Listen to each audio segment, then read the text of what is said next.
existence of nefarious secret societies that engage in perverse acts has been well documented throughout human history. Stories of clandestine groups of powerful individuals occupying lofty positions in businesses and governments around the globe, often said to be responsible for terrible acts of depravity, occasionally capture and pique the attention of the public. Certain details of the narrative change over time, but the overall structure remains the same. From the persecution of witches in Puritan Massachusetts, the moral panic generated by satanic cults supposedly sexually abusing children across daycare centers in America during the 1990s to the recent Pizzagate accusations sparked by leaked emails, this concept seems to be a lurking fear ingrained in the psyche of many people. Whilst I don't necessarily agree with certain aspects of occult societies, namely the satanic influences associated with their behavior, it's certainly within the realm of possibility that a few powerful, cunning, and elusive individuals could be responsible for some of the alleged atrocities. However, I initially felt distant from these groups, as they were rumored to exist only in the United States and parts of Western Europe. It was only upon conducting further research that I discovered there was not only said to be an occult group operating within Australia, but they were based in the state of Queensland, in the small town of Ravenswood. The town of Ravenswood was founded after gold was discovered in the region during the 1860s. The community flourished during this period, becoming Queensland's largest inland town. Ravenswood once boasted 42 pubs, over 5,000 citizens, and developed into a regional hub of commerce and trade. After the gold reserves were exhausted from the hills and many of the locals perished during World War I, Ravenswood suffered a decline in population and prosperity from which it has never recovered.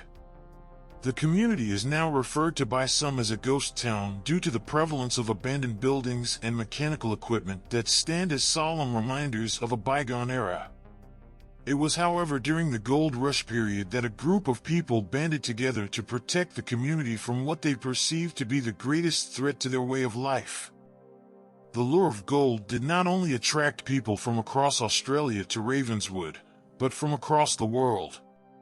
Chinese immigrants comprised the largest foreign group working on the Ravenswood goldfields. It is estimated that there were around 100 Chinese migrants living in Ravenswood during the peak of the gold rush. So many, in fact, that they constructed their own community on the outskirts of the goldfields. Relations between the local miners and the Chinese immigrants were uneasy. Certain Chinese miners were responsible for sabotaging Australian mine sites, which prompted retaliatory attacks. Tensions rose during the early 1870s when a group of Chinese miners committed violent acts against an elderly prospector. As instances of attacks such as this became more prevalent, the mayor of Ravenswood sent an earnest message to the state capital, Brisbane, requesting that a contingent of police be sent up to preserve the peace. Queensland Governor George Phipps responded by dispatching a task force to the town. The increased police presence had little effect on the number of violent acts that were committed around the community. Locals disregarded the ability of the police force to enforce the law. The situation reached fever pitch in the middle of 1872. During the morning of April 1st, local mother of 5 Marie-Anne Simmons was found deceased along the banks of the Pandanus Creek. She had traveled down to the creek to wash her family's clothes, as was her daily custom. Her demise was attributed to severe sexual trauma, as well as asphyxiation caused by strangulation. Later that day, 2 Chinese miners were arrested but released due to a lack of evidence. A few days later, the same men were accused of attempting to inappropriately assault a 14-year-old girl. However, after serving a night at the local station, the men were again released. It was suspected that the men had purchased their freedom with gold. Public dissatisfaction with the police force had reached a point of no return. That evening, inside of a hotel, a group of townsfolk met and decided to take the law into their own hands. By daybreak, The two Chinese men were found strung up by their necks, swaying from the branch of a great oak. A placard attached to one of the men read, "The brethren have served justice." Over the next several years, it was rumored that this group of vigilantes were responsible for many other acts of frontier justice. Occasionally a thief, fiend, ruffian, or lout would turn up dead or be found beaten to the point of death by the brethren. Allegedly, the ranks of the brethren included prominent hotel owners, landowners, and even the town doctor, and became a trusted and respected organization in the community. The locals of Ravenswood turned to them for aid ahead of the local police force. If one had suffered an injustice, they simply needed to leave an inscription of a raven outside of their abode, and they would be contacted by an agent of the brethren. If it was deemed that the person had been sufficiently wronged, for a token fee the brethren would deal with the issue. By the late 1870s, the exploits of the brethren became well known to men of higher standing in Brisbane. In 1879, a large detachment of police and colonial soldiers were deployed to Ravenswood, tasked with suppressing the brethren. Anyone convicted of being associated with the brethren were swiftly incarcerated or put to work on faraway sugarcane plantations. Many innocent people were wrongly punished during the hysteria. The hotel where the brethren were said to meet was set alight and burned by the task force. Due to the crackdown, the brethren went into hiding. After this, instances of inexplicable crime diminished. However, every now and then a bloated corpse would still be found bobbing in the shallow waters of the Pandanus Creek. As the population of Ravenswood dwindled following the First World War, the nature of the brethren underwent a transformation. As the wealthier residents of Ravenswood moved onto greener pastures, a leadership vacuum emerged in the organization. As some of the more repulsive men of the community came to be involved in the organization, the brethren began to engage in increasingly strange practices. Reports of robed figures dressed in black became commonplace around the town. Farmers claimed to see bonfires on faraway ridges at night, and on particularly quiet evenings it was said that you could hear deranged chants or incantations carried down from the hills on the wind. Yet the residents of the town asserted that the brethren no longer existed. It has been theorized by some scholars that since the regression of Ravenswood, the local inhabitants, due to their abhorrence of outsiders, entered an unholy covenant with the brethren. In exchange for their compliance with the brethren's wicked practices, the group would continue to protect them from outsiders. In recent times, the brethren have attracted mainstream attention. The group was accused of orchestrating a spate of livestock mutilations during the late 1980s. Townsfolk attributed the incidents to an explosion in the population of wild dogs in the area, contrary to studies conducted by governmental wildlife studies. Not dismayed by these rumors, I decided it would be appropriate to investigate the existence of this occult group myself. I asked my brother for assistance, and together we packed the car and made the journey to Ravenswood. We turned down the pike and entered the town shortly before sundown. In the distance we spotted some children chasing a ball through a weed-infested yard. Vine clusters had set about reclaiming the cottage behind them as a testament to the all-consuming power of nature. Before our car came into earshot, they were ducking and weaving through a maze of derelict machinery. As we approached them, they stopped playing and shot upright, straight as meerkats. If meerkats had bowl cuts and discolored, eroded teeth. They appeared to be about 10 years old, yet sported austere looks and eyes as cold and hard as the calcrete soil upon which they stood. The pair watched us go by without blinking. Well, that was odd. Perhaps they could smell we were outsiders. My brother joked. There's plenty of strange kids about Australia. You can find them anywhere. It doesn't mean anything, I replied. Well, I guess not, but I am willing to wager things are going to get weirder before they get better. I thought about that for a while and decided that I was not willing to question his rationale. By 6:30 p.m. we were walking through the swinging saloon doors of the Imperial Hotel in downtown Ravenswood. I use the term downtown generously. The hotel was not eminently habited, with only a handful of people seated along a row of cheap black stools by the counter. I approached the bar and placed my hat upon its smooth pine surface.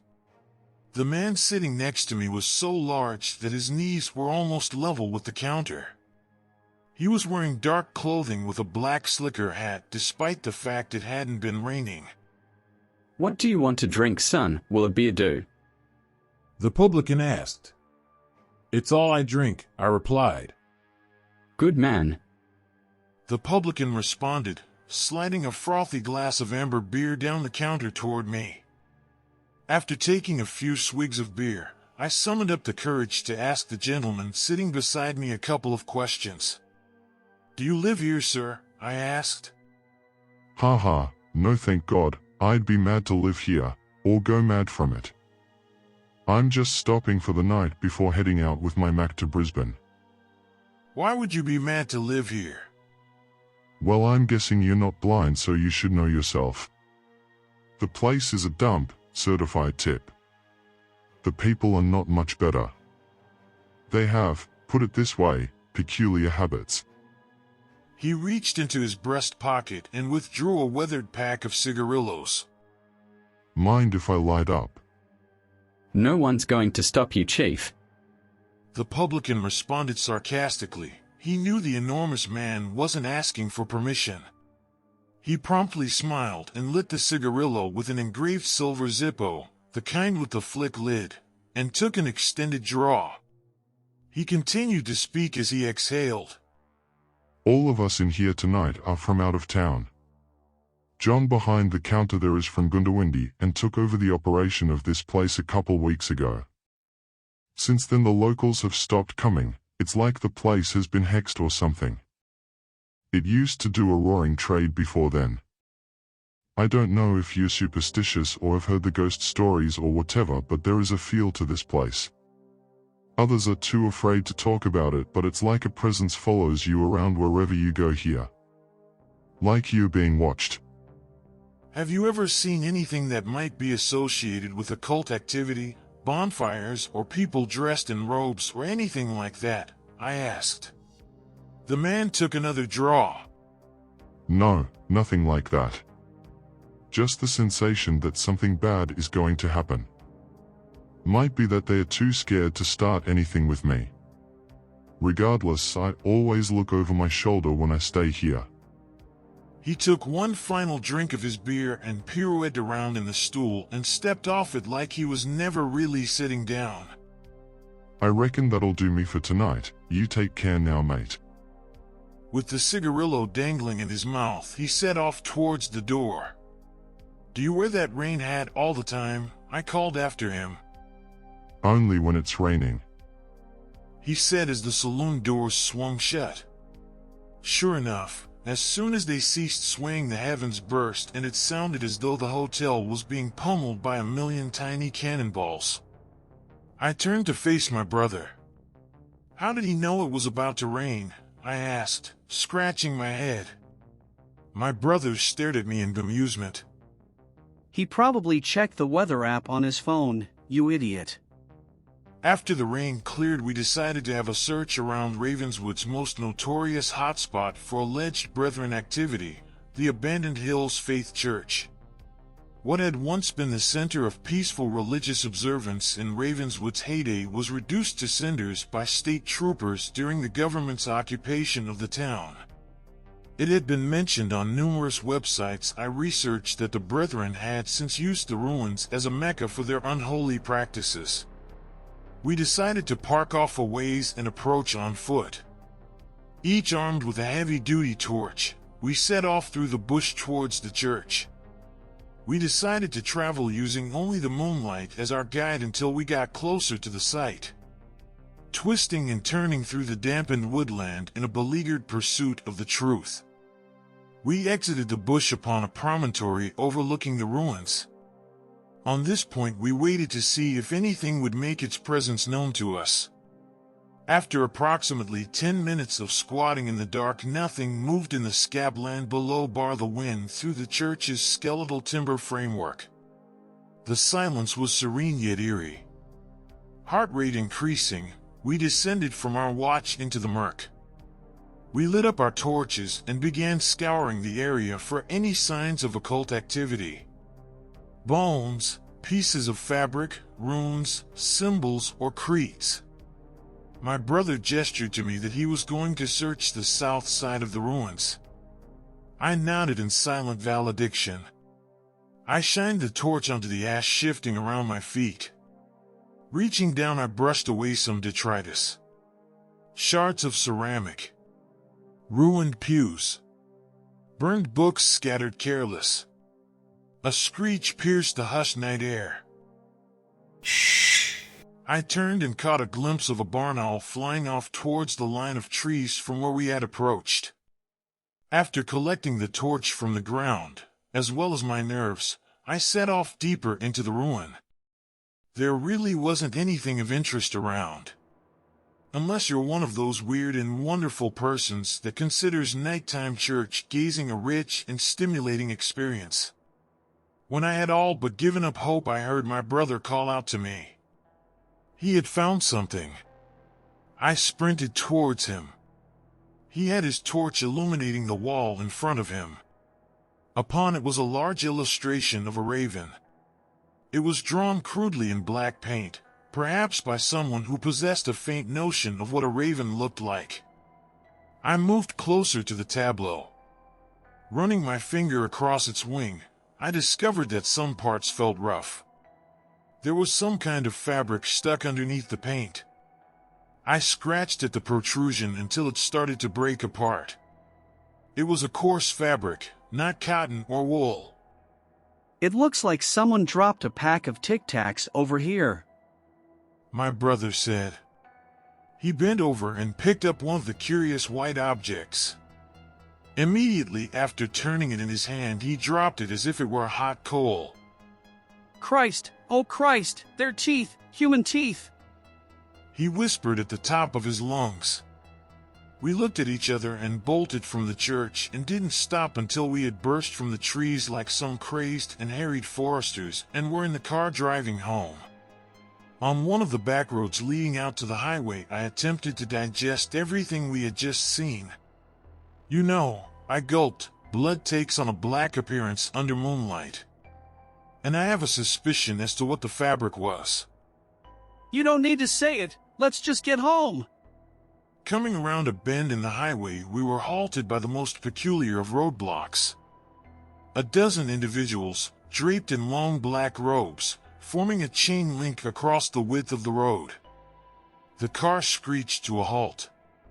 It was as though they had premeditated our arrival. We were enthralled by the dark wall as it ebbed and chanted. Chanted manically. Sein ist die Hand, die verletzt. Sein ist die Hand, die verletzt. Sein ist die Hand, die verletzt. The wall began to move forth. My brother managed to break the trance and turn the car around as the fiends descended. Before long they were a speck in the rearview mirror and then fell out of sight completely. We drove in silence until we were safely back home in Townsville. On a side note, months after this incident occurred, I happened across some curious information given by a geologist friend. Apparently, the region upon which the town rests is a hotspot for groundwater deposits. These deposits are interconnected via a highway of artesian wells, which oftentimes form large caves that connect to the surface.